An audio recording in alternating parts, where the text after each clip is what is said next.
way that's going to make sense, for you. Any other comments or questions? Janet, I can't hear you. Sorry. All right, so let's go on to some of the data that we're looking at. And so we're looking at a lot of things. I don't want you to think that this is the full extent of what we're looking at, but we didn't want to just drown you in data metrics and things. But I know we came out of the session, particularly with City Council last time, feeling like there was a lot of emphasis on, is the library efficient? Is it being run efficiently? And obviously, even the RFP that we initially responded to be awarded this project was titled an efficiency study. So we spent a lot of time, and we're certainly willing to spend more time looking at that question. What we've come to is, and we've looked at across a lot of different data points. This library is efficient, and we're going to kind of lay out what kind of led us to come to that conclusion. So certainly from just a total, just a nuts and bolts dollar standpoint, the West Haven Library is in the comparison group, and so I have the libraries at the top that we're comparing it to. And so we built this comparison group off of the population served. So everyone in this group is within about 5,000 to 10,000 people population of West Haven, and all of these communities are in the kind of lower economic ranking near where West Haven is. So there's I'm not sure if everybody, it's like angelic ranking, AENGLC ranking that the state uses to kind of list where different communities come in terms of kind of economic standing. And all of these are in that basically the same quadrant with West Haven. And actually, I think West Haven is the lowest or second lowest in this group, but everyone is within 10 or 15 ranking points of West Haven in terms of this. So these are similar communities in size. They're similar communities in terms of economic standing. They're not all similar in terms of diversity. We don't have the data to kind of really vet all of that in terms of this. So as people that live in Connecticut, you maybe probably have a better sense of kind of more of the social fabric makeup of these communities than we do. But at least from a purely kind of numbers standpoint, they should be comparable communities. So everything we're seeing in that average of comparisons is averaging these, come from these numbers for those 10 locations. And the number in parentheses next to the name is the number of locations they serve. And Meriden also has the bookmobile, so that's the BN. So they have one location plus the bookmobile. So you can see there's a mix of other, single locations, multi-locations in Connecticut in this size range. So in terms of total expenditures, material expenditures per capita, wages and salaries, those numbers are all lower to significantly lower for West Haven versus their peers. So they're doing more with less than their average peers. But visits, so how many people are using the library from a standpoint of coming to the library is on par, right? So even though they're spending less, they're still getting the same relative number of people in the door. Now, one place where they are low, I kind of alluded to this earlier, circulation. The circulation here at West Haven is lower than your peers. Some of this is because there's a couple of these that have very high circulation. So there's a couple of your peers that have very high circ, so that's pulling the average up. But even then, West Haven was at the bottom of all the 11 total libraries in this list. So there's room to improve there, but libraries don't have full control over their circulation. This is something that does vary more by kind of education levels and just the kind of makeup of a city, of a community. They certainly can impact it, and good collections, well targeted to the community and well promoted, well marketed, well branded, and we've got our work is finding some things where they could improve in some of those areas, can make a difference. But there's only there's not as strong a correlation to library spending to circulation as there is library spending to visits and other performance metrics. The total expenditures per visitor significantly lower for West Haven. The cost of total expenditures versus circulation is high, but again, that's more driven by the lower circulation than it is because they're spending more. They're spending less across every other metric, so that's really more driven by the circulation level than the expense level. And this is kind of shown as like the amount they're spending on new collections, collection development, collection databases and things. They're on par with their averages there per circulation. The amount they're spending, Ron, yep. Question. Madam Chair, is it all right if I ask the question? Then I believe Councilwoman Johnson has a question as well. So, Rob, let me ask you. So, when you say total expenditures, so as you know, there's the infrastructure. There two buildings are the VIA own the buildings, and then the third building the city owns until just recently when the library moved out of there. So, right. Are the expenses incurred from the city and the city building factored into this number?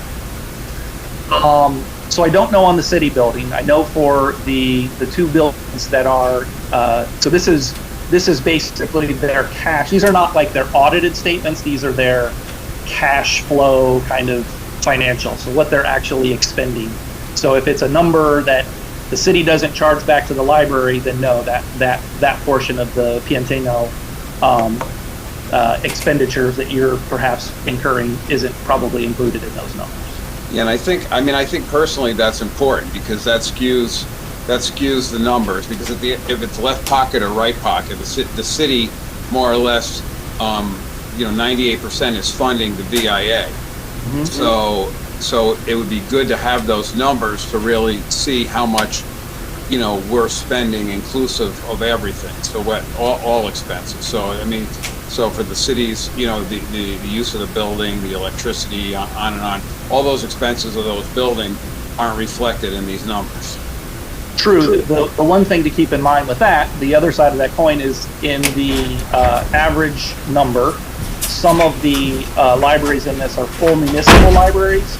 So there are things like wages and not wages so much. Well, yeah, wages, because certain departments, HR, certain functions that don't fall under the city banner that are handled by the city don't show up in that library's budget. So yes, you're right. Some of the expenditure levels for West Haven might go up if you fully accounted for the cost of the Piantino branch, what you were maintaining there. Yeah. But the average comparison set would also go up if we really tried to fully pull everything and compare a full apples to apples. So the comparison set's a mix. It's about half and half municipals versus more association libraries like West Haven. So we're comfortable where it is. We think but it would go up certainly if you factored in some of the full municipal cost to get really comparable all services and everything. Yeah, I understand, and this is a snapshot, but you're right. Unless you know what the data falls under each category, you're really not going to get a true comparison. I understand. True, right? It's relative for sure. And then there was someone else, Johnson. Yes. Liz, yeah. Hi, thanks. I just have a quick clarifying question. When you said that comparatively, West Haven Library is lower than comps on circulation, do you mean that they're taking out fewer books? Is that exactly what you mean? Yes. They're borrowing less materials. Yeah. But the visits, the computer usage, the program attendance, those things are on par. So it's just along that one metric of circulation where we're seeing usage of the library be lower than the peer libraries. Thank you. Yep. So I think one of the numbers that we look at consistently in terms of kind of efficiency that's on this page, and there's some more on the next page, but is expenditures per open hour. and significantly lower for West Haven. Even if you factor Piantino branch out, which is now closed, and put this over only the hours of the 2 locations, still significantly lower than the peers. So this efficiency question to us really started to emerge as this library is efficient. They're doing actually a lot more with a lot less than their peers. And yes, there are definitely some areas that we found that improvement can be made. The circulation probably, and the collections, I think, probably at the top of that list. But we're not seeing a big issue with the actual efficiency of the library. Just a couple other things that we pulled, just trying to compare, like where are they at? Are they being effective with the dollars they're spending? Total expenditure on benefits in terms of as a percentage of budget, on par with their compeers. Staffing levels. Obviously, staffing is the biggest expense that this library is incurring, and their staffing levels are significantly lower than their peers. However we looked at it, whether we looked at it, per capita, per visitor, per open hour, they're just across the board. They're doing what they're doing with far less staff than any of the similar community libraries in Connecticut. So, one of the few places where we could sort of find that they were spending even slightly more than peers was in programming. So, 43 cents per capita versus 38 cents. So not a big difference, but slightly more there. A few more programs than their average comparison. But their total expenditures, so specifically total expenditures per program, still less. And again, because of the lower overall budget there. And the amount they're spending per attendee, right? So the total amount, this is not what they're spending just on programming. This is all expenditures versus attendance, is right in line with their peers. A little higher, but still not significantly more. So that tells us that they could probably have better attendance at their programs. Perhaps maybe they got as many programs as their peers, so maybe they're overemphasizing programming. But some of that's driven by having the multiple locations as well. One of the things we looked at is, and we always look at, is how much space does the library have? That was what we heard a lot about from staff and from the community about why one of the reasons why the library needs the 3 locations is not just access, but just because the main library is not big enough to serve the whole community. So looking at square footage per capita, when you had all 3 locations open, slightly above the average comparison set. With just 2 locations, you're below, and if you had just the 1 location, you'd be well above. And we would say, 0.67 is definitely an insufficient level of total space to serve most communities. And then another just kind of efficiency number, like what's your expense? This comes from my business background. What are you spending per square foot of open space that you have? And it's 32 versus 58. So again, from an efficiency standpoint, that ultimate question, is the library inefficient? We just found time and again that this library is an efficiently, run efficiently. They're doing better with their money than Connecticut library peers are doing. So, pause here for other comments or questions.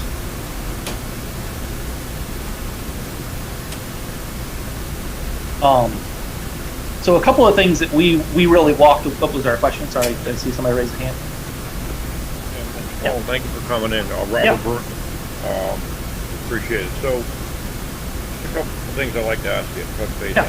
You're saying that the average in comps for building square foot capita is 0.84, right? For the comparisons, yes, 0.84. Right, now if you look at your screen, a couple screens ago, right? Or it's up now, I'm sorry, at the top. You look at Stratford, they got 1 library. East Hartford, 1 library. Meriden, 1 library, plus the book and vehicle, right? Are you saying that with our 3, I want to follow you along here, so bear with me, right? Are we saying that 3 libraries combined, based on if you're looking at the average of comps, it appears to me like you have 1 library too much? Because if you look at where we're at, I'm asking you that. Explain that to me again, where you're talking about the 3 locations that we have, Phase 2, Stratford, East Hartford, and everything, and all that, when you look at average of count. Yeah, you're correct. When you had 3 locations, your total square footage per capita was slightly above average. So yes, that is true. There are also, though, several libraries in there. I mean, that 0.84 is an average, right? So there are some that are well over 1 square foot per capita. A couple that were down in the low 0.7s, maybe. So this was an average of the 10. So, and keep in mind too, if you're a single location, say you're a single location and you're at 0.84 square foot per capita.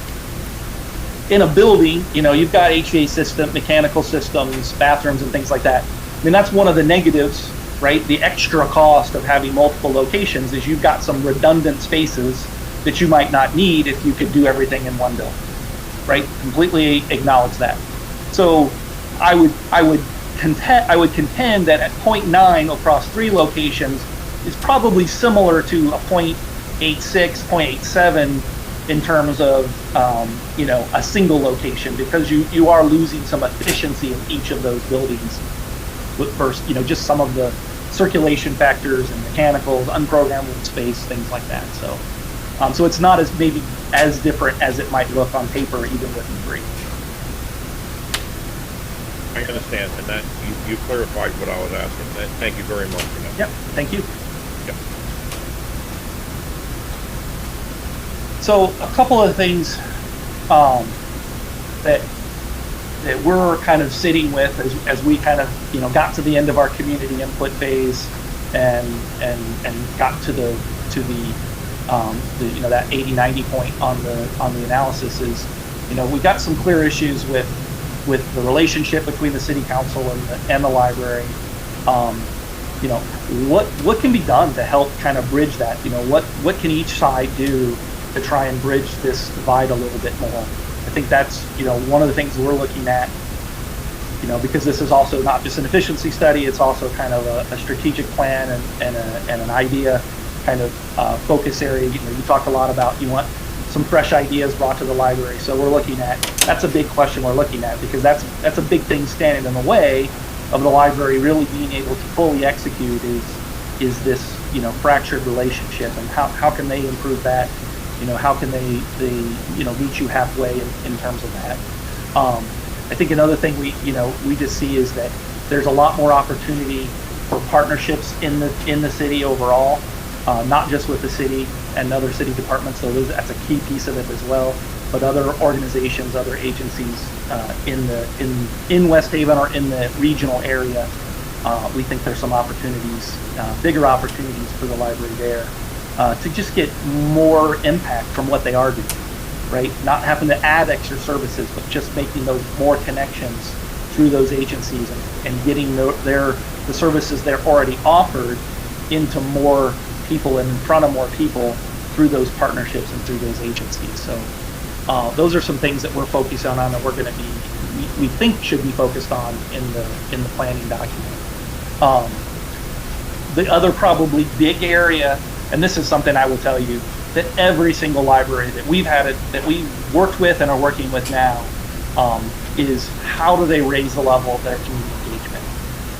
Because they're doing these services and they're never they're never reaching the full capacity. No library is ever reaching the full capacity of the people in the community that can utilize their resources. So how do they up their game? What do they need to do?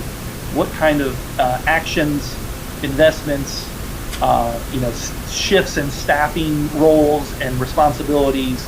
What kind of things do they need to do so that they can raise that level of engagement with the city, with the residents of the community, so they can get those services more aware to the community, right? You've got a high, 27%, if I remember from slide 1, percentage of the community not speaking English at home.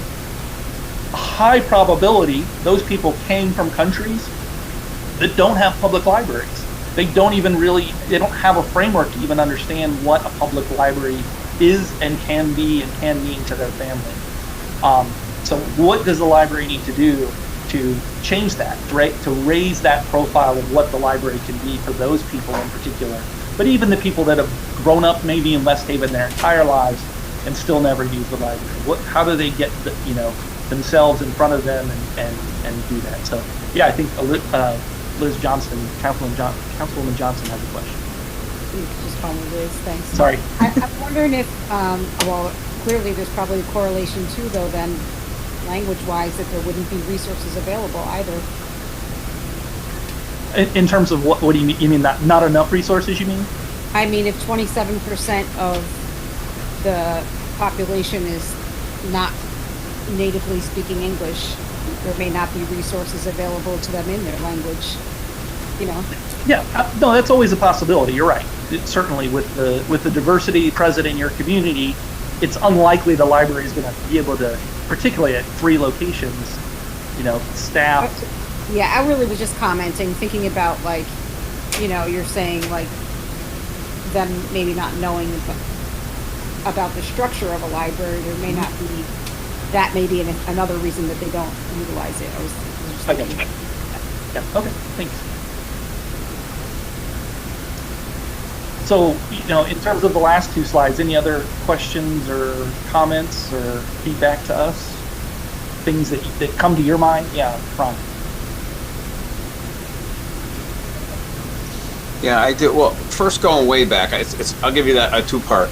So the first part, so you had mentioned, like, on your first slide about public transportation was minimal, and some of the branches were not totally optimized. So I'm interested in that because I think 2 out of the 3, the Allentown and the center, are really transportation hubs as far as I understand. I think the Orr Mason branch is more of a challenge. And I know that there was a significant renovation just done to the Orr Mason branch to optimize the use of that space. So I was just wondering what those definitions, what your definitions of not optimized are, or lacking in public transportation.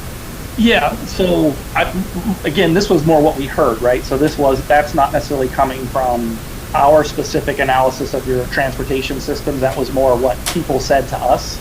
I do think people talked about the lack of transportation, particularly at Orr Mason, and particular senior residents that might not, if there was no Orr Mason branch, how would they possibly get to, a centralized or a single location if so it was particularly centered around that kind of that question of, single location versus multi-location, that there's a lot of people in the community that aren't near public transportation that would struggle getting to a centralized location if that was a model that was shifted to. So that, I think, is specifically kind of what we were alluding to and where those kind of comments came from. Right. And listen, I also want to mention the piece about the strained relationship on your slide there. So I have to tell you that I'm happy we're at this part, because I think all I ever wanted was some data, right, and a study to, because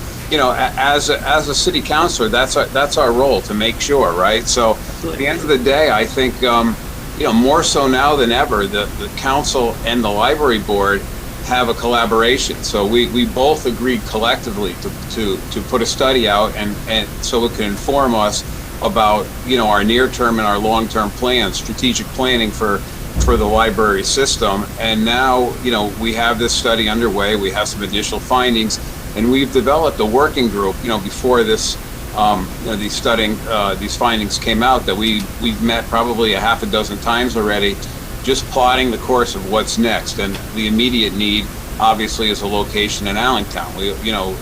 I'm interested in looking at the rest of your slides, but I don't think anything is going to negate the need for a library in the Allentown section. So we've been working on that, and we have some near-term opportunities and some longer-term opportunities for that. But this kind of gives us a path forward. So I think this is productive. This is healthy. I think we're collaborating with the VIA, and so I think that we're headed in the right direction. So this will inform our discussions as we go forward. Yeah. And I would say that those comments of kind of the fractured relationship are definitely based historically, right, on what led, maybe up to this, and not based on maybe what's going on now, for sure. So yeah, no, I completely agree with you. The way things were going, the city, obviously the mayor's on the call. She'll tell you, we're financially stressed. So what happens with that is that the library has more need, or any other department has more need, but in this case, we're talking about the library, it has more need, and the city's giving them less. So that's year one, and then they have more need because they didn't get the need met in the last year, and then we're cutting again. So you're right. It would be in a position where it wouldn't be sustainable any longer. So that's why I think the council at the time put the brakes on and said, hey, listen, we need some data to inform us so we can all move forward together. And I think we're getting to that point. Good. Does someone else have a Colin? Yeah, Rob, can you go back to slide 8 where you left off? I just had a couple Absolutely. of comments on that one. Please. Yeah, I hear Chairman Quagliani's optimism, but I'm a little bit more guarded, maybe because I'm a new council person and I don't have the history that a few folks on the phone have. And I just feel like, you know what, I know what you reported may or may not be true, it may be past history, but perception's perception. Mm-hmm. And perception's something that can't change overnight with a switch. And I can tell you that when I started as a council person 14 months ago, and it's changed a little bit, and it has changed, it's starting to evolve, I see a little path forward, I see more collaboration, but there is a friction, there is a faction, and I don't think any of us can deny it. I think we're trying to get better, but that's not going to happen the moment the study comes out.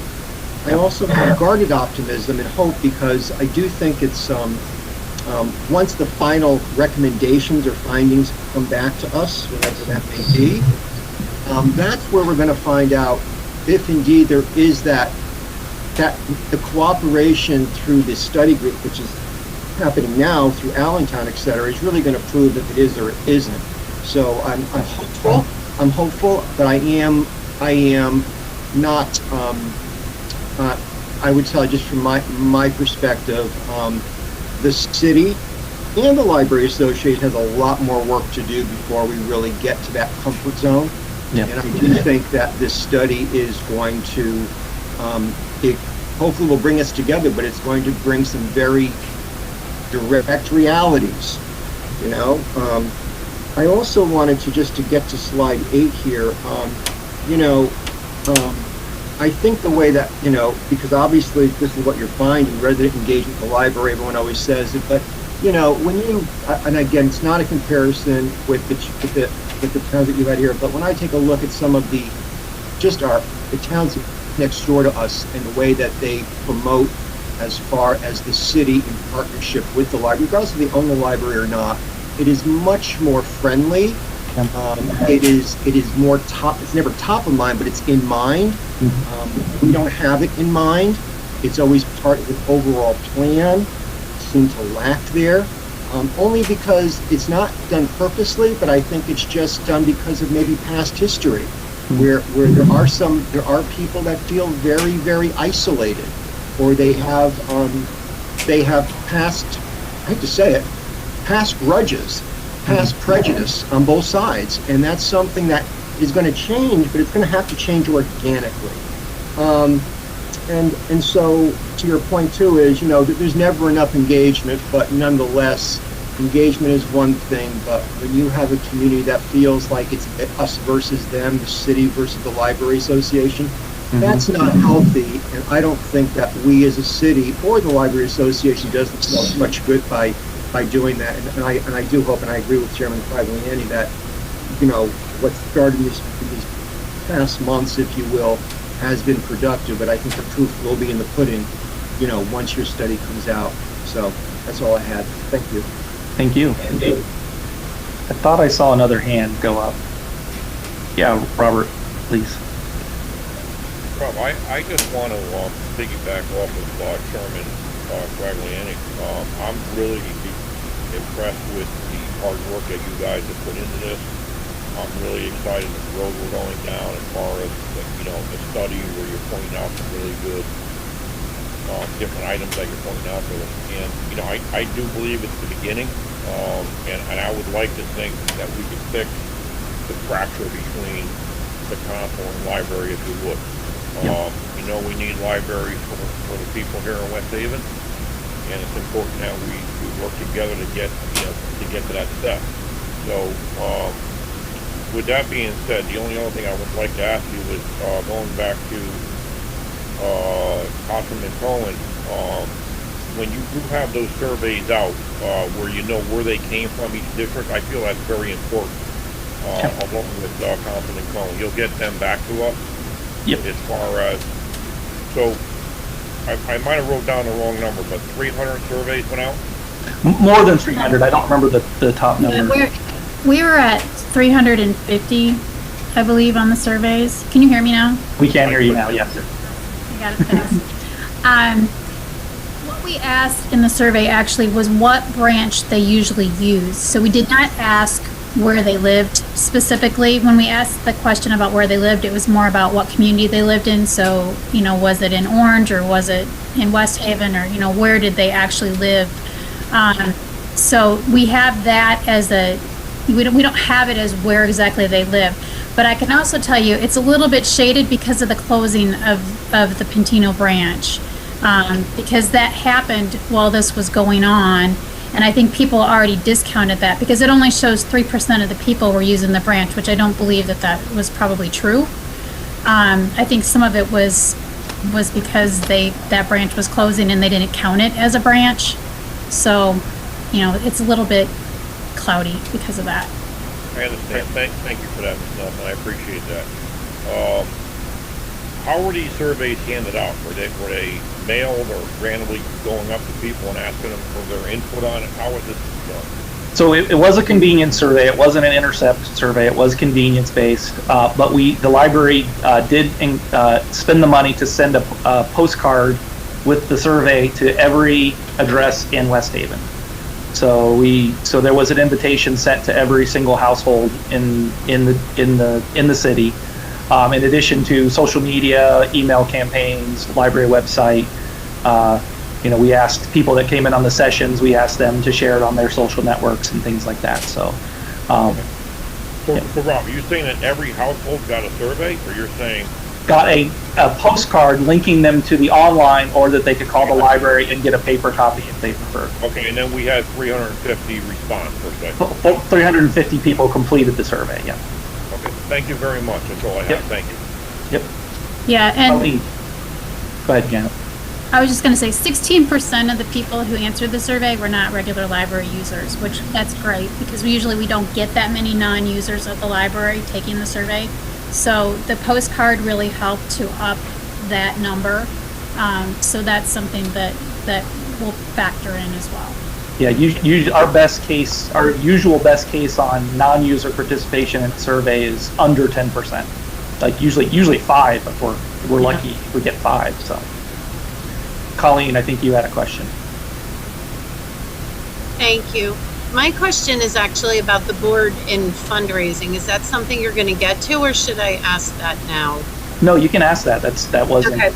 Yeah. I'm assuming that all the cities we were compared to have library boards, right? Yes, they all have some kind of library. Some are advisory, some are more like via. So yes, there's a mix of those in the comparison set. And is there some kind of percentage of how much money these boards raise every year for the libraries, or is that different? I mean, we see that Colleen and the staff is being very, very efficient, but it doesn't seem like the board is very helpful. We'll have to look into that. That's not something that is embedded in the state data, the state library data that we found. But I'll do a little digging and see if we can find if they have some data in a different place that might outline what kind of fundraising is being done. So go ahead. I would really love to see that, because if our board is below that, I'd like to go to the board and say, hey, you guys got to step up. Sure. Yep. Thank Yep. you. So we will, I will see what we can dig up on that, and even if we can't find some statewide data, I'll see if we can talk to some of our other partners and see if they have some metrics around that of, typical for a community like this. So, yeah. Thank you. Yep.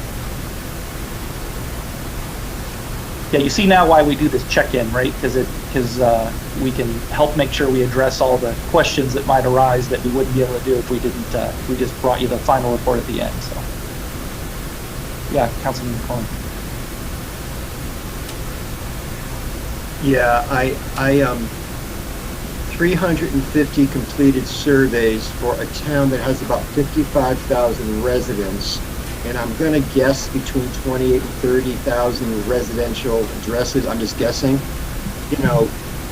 Given the how is that? I'm just asking. That's just a small, minuscule percent of our city population, and I know it is what it is. But I mean, when you do these surveys in other towns, do you get like a 3% response, a 5% response? I mean, even with direct mail, you're guaranteed in the worst direct mail a 5 to 7% response rate, in regular advertising mail. And usually it's higher based on the piece.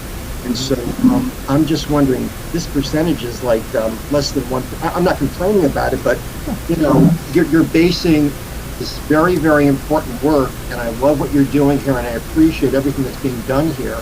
But that's how come it goes back to even though, what Janet, Ms. Nelson basically said, we can pretty much extrapolate from the libraries that they use, at least, West Shore and Center Branch, but it really, it will not be there because, as Janet pointed out, the Allentown one is closed. So all I'm saying is do you feel this is a low percentage turnout? Were you satisfied with this? I mean, did you expect more? I mean, what was our goal? Certainly, our goal could not have certainly been 200 or 300. Would have been yay. I mean, I'm asking. So yeah. So we often see for these convenience kind of surveys for a community of your size, this is not an atypical number. I mean, like the best we see in these convenience surveys is maybe 1,000. Right, that's a high water mark. I mean, we're right now in the same stage with Saratoga Springs, New York, and they got to 1,000. Yeah. But that town, if you know anything about Saratoga Springs, and it's an extremely engaged. I mean, like the most engaged community we've ever had the chance to work with. I mean, there's just everybody's involved in that community, and so they got to 1,000, but that's an outlier. That's not the typical. So from a statistical significance standpoint, 312 for your size community is where you reach statistical significance. So, right. So, yeah, we'd always love to have more. But I can tell you, I've worked on projects where the client paid for that, what I will call the scientific level survey, right, where they can go and say this is absolutely within a 3% margin of error, blah blah blah. They're spending $15,000 to $20,000 on the survey alone in those situations, and quite honestly, no one felt like they walked out of there and go, oh yes, we really, that made the difference between what we knew and what we didn't. So, but I don't disagree with you that that there is certainly a bit of interpolation, and it's certainly not a true, like, we can guarantee you that this is the temperature of every resident of the community. Yeah, and I'm not discounting it at all. I want to make that clear. I think really what this will provide us with is a trend, is a general tone. That there's that general response that comes in. You could, after you do 7 or 8, you could have 70 or 80. It ain't gonna really change that trend. So no, and I know how responsible you guys are, and you guys are the experts, but I think that was the elephant in the room when I'm thinking to myself, Sure. But enough said. I appreciate the clarification and the confidence of the survey. Yeah, thank you. Appreciate that. Do that. Other questions here? Okay, so I promised we would talk about the location issue. So, full transparency, as we kicked off this project, we were a bit skeptical, to be honest, to say, why does this system have 3 locations? We walked in, honestly, a little skeptical. Maybe that was something that could be adjusted.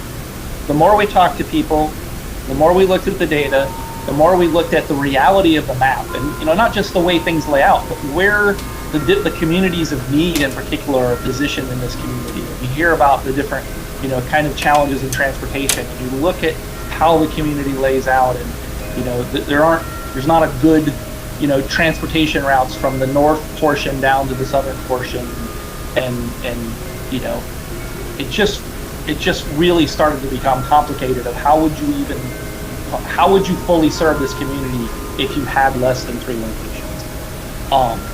And particularly where 2 of your locations are Cantina, where it was before, at least was on the border, and the main library downtown are right on the borders of, right on the edge of low opportunity zones, low income areas, right? And so those are people in particular that are going to be transportation challenged. So we felt strongly that people, we really had most of the people that came, that took the time, and again, this is not everybody in the community, but the people that took the time to sit in on the focus group sessions, and clearly the main thrust of people that took the time to take the survey feel like, that yes, that Allington area still needs a location, that's a critical, high need area. Maybe they probably don't necessarily need the same kind of library that's downtown or down in North Mason, but they need a hub. They need a place where they can get resources, where they can get materials, and particularly get access to technology and computers. So we looked at this from a variety of different factors. This map shows some of your, just population density things. The school placements are these little push pins,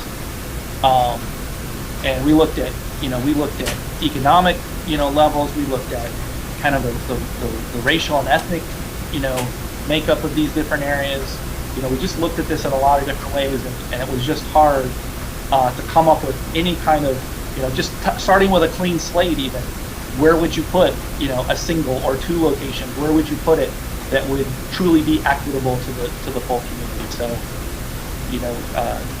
I think we ended up, even though we entered it skeptically, we ended with this, kind of sitting here today thinking, yes, the 3 locations is still the right solution for the West Haven Public Library. And, we can't argue with how efficiently they were running those, even having those 3, they were doing it very efficiently. Having said that, there are pros and cons, right? There are upsides and downsides to both of those options. Having the 3 locations certainly gives you that more localized service, better situation for transportation. So even if you're not within walking distance, 3 locations raises the odds that you might be able to get transportation to one of those locations. More convenience, and I think in particular, because you've got these kind of 3 distinct areas of West Haven, really being able to tailor each location to the specific needs of that particular community, right? And I think, really focusing on that is an opportunity you have with multiple locations. In particular, I think the 1 or 2 people that we saw or talked to that would say, oh, we just know one location, well, we definitely feel like the current main library, which is the biggest of the 3, is not sufficiently sized or well placed to serve the whole community. So that's not an easy just kind of solution to it. You definitely have higher operating costs with 3 facilities. There's no denying that those are going to be higher. Your hours at each location are probably going to be reduced a bit versus what you might be able to do with 1 or 2 locations. The staff focus gets split a little bit, right? Because you're going around. There's some of that's upside because they're specializing in the different parts of the community, but there's some trade-offs to that too.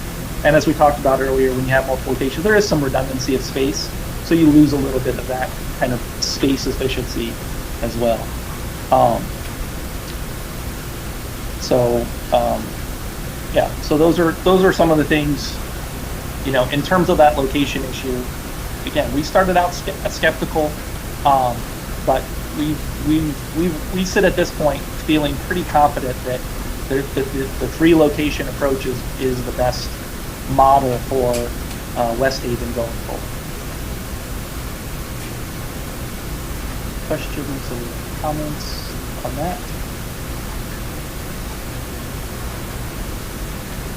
We, in terms of other things that could be done, We talked about maybe, the diminished hours at each location might always not be able to optimize the people in those neighborhoods. So, and the library does have outreach. It's not a traditional bookmobile, but it is an outreach van that can, raise the level of mobility and taking the library into different parts of the community that might not be able to get to even the 3 locations. So that's certainly something that we think should continue and help with that. There's a lot of other options out there of how you might kind of address some of those hours issues. So library vending solutions. So these could be at library locations or could be at other locations that would help with access to materials.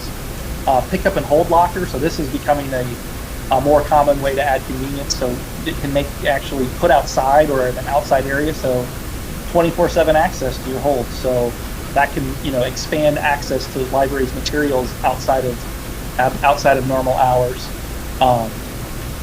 Just simple things like, following the food, following the services. So putting, little free libraries in laundromats and things like that are simple ways that they could kind of increase the engagement without trying to necessarily increase the footprint or increase the expenditure and cost level of the library. So these will be some of the things that we certainly explore in our report, that were things that we talked about in some of the sessions that kind of were raised as possibilities and ideas. So, any comments or thoughts around that?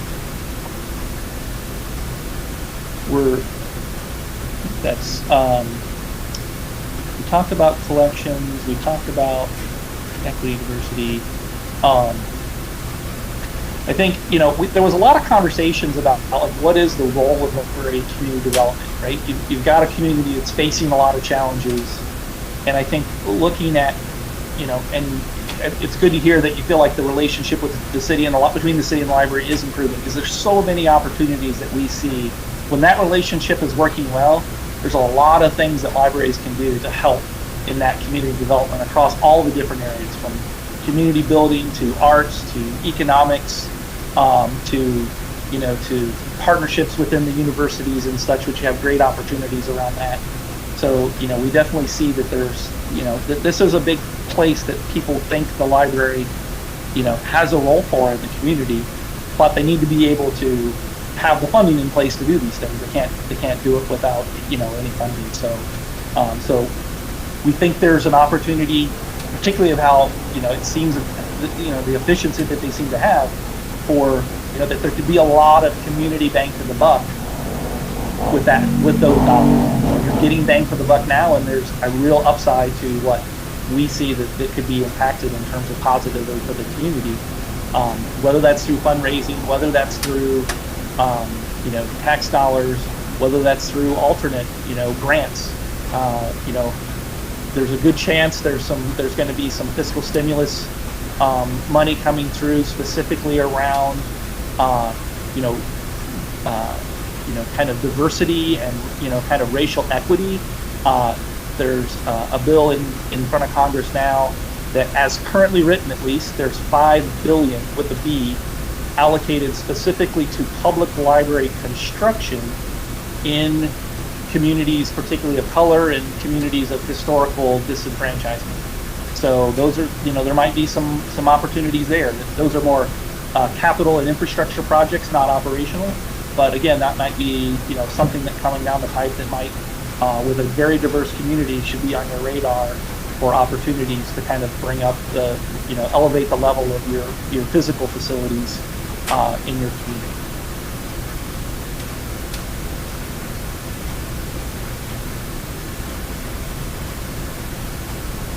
What have we not covered? We're about 10 minutes over the hour here, so I was hoping, to keep kind of my coverage to that hour mark. So, but what issues? What else do we need to cover? For this to feel like a complete and sufficient, report and analysis. Are there other things that you want to see?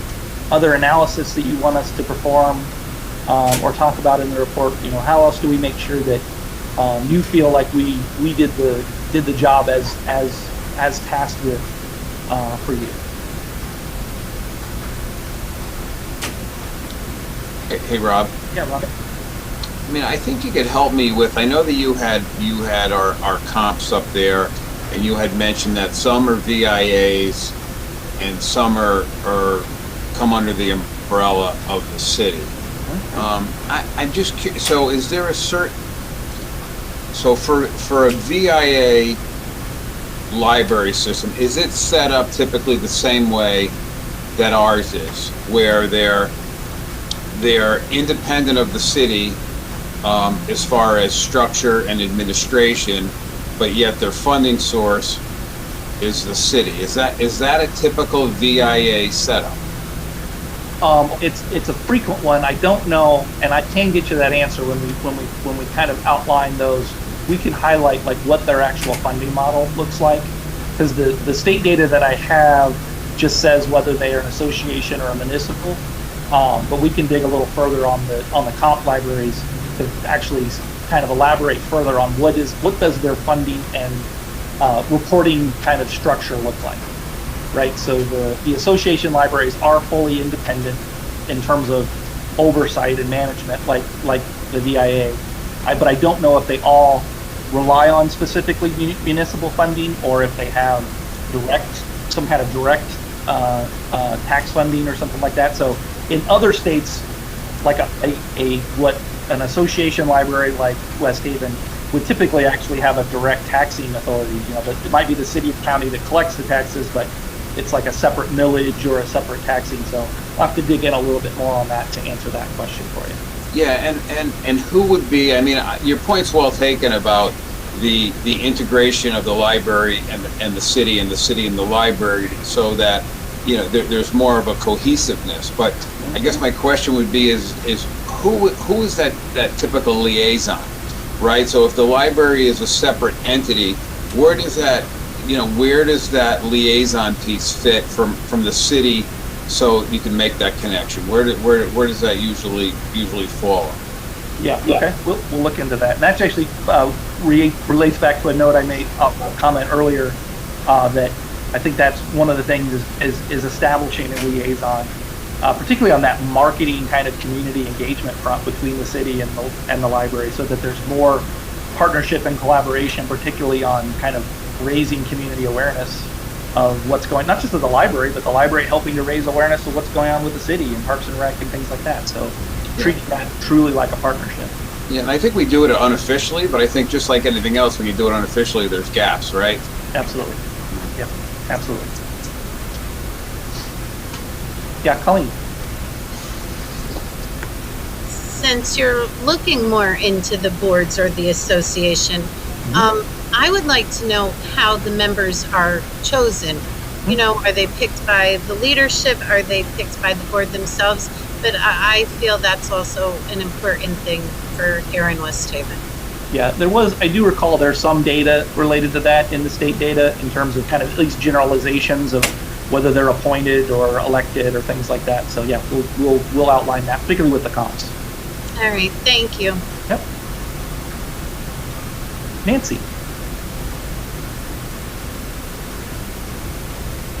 Yes, I agree with what Councilwoman O'Connor just said, and I thought about that, and because I'm on several boards and have been, you know, throughout many, many years, and usually there's a criteria for a board member, terms, how do they get put into place, what their duties or roles are as far as fundraising and looking at items like that.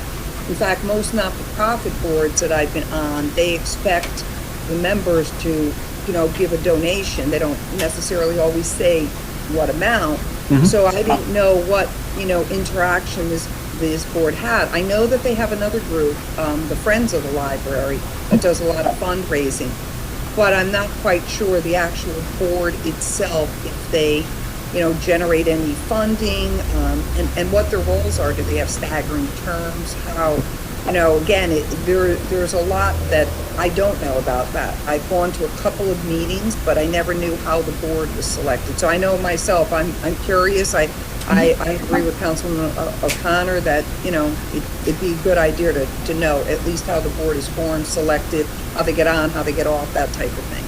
Yeah, okay. We'll make sure we include that. And that's, I'm glad you asked that, because that's not something we probably normally would have included, so we'll pull that into our. That's why I hope it's okay that I jumped in, but I just think that's Oh. important because that's their governing body. I mean, management can Sure. only do so much. They have to report to their board. Absolutely. Yep, totally agree. Any other questions, comments, requests? All right. So, Think Rob, that's- yeah. the only thing I have is, so what is your deliverable to us? So so within 60 days, for sure. I'm hoping to actually make it closer to 45 days. We will have kind of a final report that pulls all the things we're talking about together, a bunch of the things that we have pulled together that we didn't go through, just to not drown you in things. Addressing certainly all the issues that you brought up, questions that have come up from the library board when we did the same with walk through with them, and that will also then include, here's kind of strategic focus areas, some recommendations around some goals and some action items for them to take, so that'll be kind of in one big kind of comprehensive report. So all the analysis and all kind of the recommendation and guidance from us. And so definitely within 60 days, hopefully closer to 40. Great, thank you. Yep. Any other questions? Colleen, then I guess I can turn it back over to you. Rob and Janet, thank you very much. You gave us a lot of information to digest, and we're looking forward to hearing more from you in the next 45 to 60 days. Thank you so much. Chairman, the time is now 7:47, and that ends this special meeting. Thank you, Rob. Thank you, Janet. Thank you, Councilwoman O'Connor. I think the only thing left is a motion to adjourn. Councilwoman Donovan, Councilwoman O'Connor, second by Councilwoman Hamilton and Bruno. We are adjourned. Thank you all very much for your time this evening, and we'll see you again soon. Thank Good you. night, everyone. Have a good evening. You too. Good night, everybody.